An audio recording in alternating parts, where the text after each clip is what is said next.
Việt Nam, Trường Đại học Văn hóa Nghệ thuật Quân đội, nhà hát ca múa nhạc dân gian Việt Bắc, nhà thiếu nhi Thái Nguyên biểu diễn cũng đã khép lại chương trình nghệ thuật chào mừng lễ kỷ niệm 50 năm ngày thành lập thành phố Thái Nguyên 19 tháng 10 năm 1962, 19 tháng 10 năm 2012 và đón nhận huân chương lao động độc lập hạng nhất. Xin trân trọng cảm ơn sự theo dõi của quý vị đại biểu, khách quý cùng toàn thể quý vị khán giả. Một lần nữa xin kính chúc quý vị sức khỏe, hạnh phúc, thành công. Chúc thành phố Thái Nguyên mãi mãi là thành phố giàu đẹp, văn minh và phát triển. Một lần nữa xin trân trọng cảm ơn Đảng bộ và nhân dân thành phố Thái Nguyên. Kính thưa các đồng chí đại biểu, thưa toàn thể nhân dân, chương trình lễ kỷ niệm 50 năm ngày thành lập thành phố Thái Nguyên và đón nhận huân chương độc lập hạng nhất đã thành công tốt đẹp.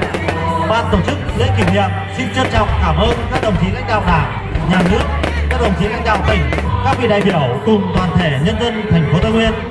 Cảm ơn các cơ quan thông tấn báo chí của Trung ương và địa phương, Đài Phát thanh Truyền hình tỉnh Thái Nguyên và các cơ quan đơn vị đã hết sức tận tình chu đáo góp phần làm nên thành công của buổi lễ hôm nay.